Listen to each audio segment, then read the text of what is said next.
Bapak Ibu, saudara-saudara sebangsa dan setanah air, banyak yang telah pemerintah lakukan, banyak sekali macam-macam programnya. Di tengah keterbatasan keuangan negara, saya mengambil risiko untuk mengatasi masalah ini. Angka-angkanya silahkan dilihat sendiri di tampilan yang ada di sini. Berapa ratus triliun yang kita kerahkan untuk mengatasi wabah maupun untuk membantu warga. Kendati demikian, saya juga belum puas. Saya ingin menteri-menteri lebih baik lagi dalam bekerja, mencari program yang lebih tepat sasaran. Semua harus terus kita perbaiki, masih banyak kerja keras yang perlu kita kerjakan. Kita harus terus melakukan penyesuaian kebijakan, mencari yang lebih baik. Masyarakat jangan ragu untuk melapor. Menteri Dalam Negeri telah saya perintahkan untuk terus mendorong pemerintah daerah membuka keran-keran aduan atau masukan untuk perbaikan kebijakan.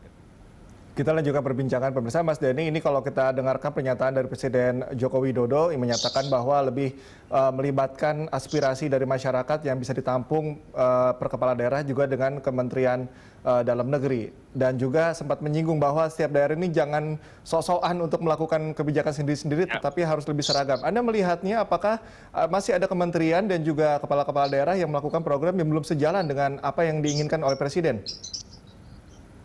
Baik. Kalau kita melihatnya secara helikopter view, apa yang menjadi harapan Bapak Presiden tentu harus ditindaklanjuti oleh langkah kerja dalam tatanan operasionalnya. Dan semua kementerian, lembaga, pemerintah provinsi dan daerah membuat plan of action yang terukur. Makanya Presiden bilang, tolong semuanya berbasiskan kepada data, agar semua turun ke bawah, lihat lapangan, data konkretnya seperti apa. Bahwa Presiden tidak ingin keputusan yang diambil atau masukan-masukan itu berdasarkan asumsi, praduga, apalagi yang masih berupa isu. Jadi semua harus terukur dengan data-data empiris. Itu satu. Nah, yang kedua, semua kementerian berjalan berdasarkan apa yang diputuskan di dalam rapat terbatas. Demikian juga pemerintah provinsi. Namun tentu di lapangan, karena permasalahan COVID ini adalah permasalahan yang terjadi juga secara tiba-tiba, yang tidak ada suatu negara pun yang siap. Sehingga ada kementerian yang bisa mencikapinya dengan cepat, tapi juga ada yang masih mempersiapkan landasan infrastrukturnya. Jadi memang ini sekali lagi perlu juklak dan juknis operasional di lapangan yang membuat mindset organisasi dan mindset para pejabat publik yang diberikan wewenang itu bisa juga berjalan lebih lincah lagi menjawab tantangan ini. Nah, itu yang diharapkan Presiden adalah kelincahan.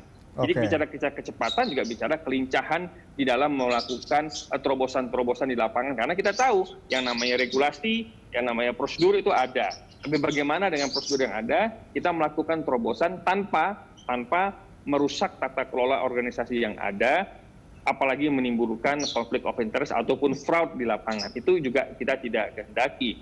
Nah, ini yang didorong, makanya terbitlah Perpu untuk mengamankan organisasi dan para pejabat publik yang mengambil kebijakan-kebijakan strategis dan operasional di lapangan.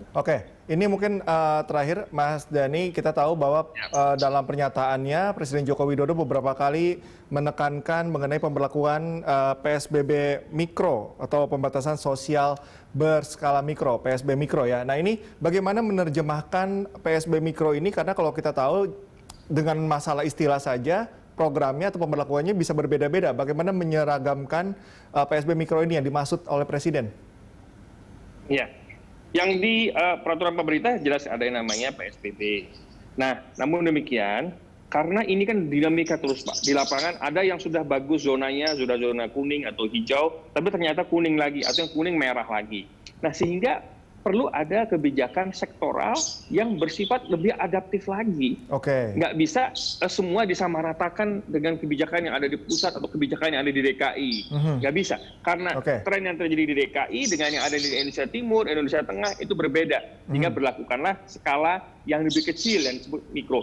Bahkan dalam satu provinsi pun tidak bisa disamaratakan juga dengan ibu kota provinsi. Karena di kabupaten, di kecamatan dan kelurahan itu ada indikasi-indikasi yang berbeda. Makanya setiap kepala daerah, setiap lurah, camat perhatikan wilayahnya, perhatikan data-data pasien ataupun suspek yang ada di wilayahnya. Kalau ada yang terkonfirmasi di wilayah yang kecil itu segera lakukan pembatasan sosial berskala mikro ataupun berskala mini katakanlah istilahnya ya. Tapi itu dalam skala kecil lah, dalam skala mikro.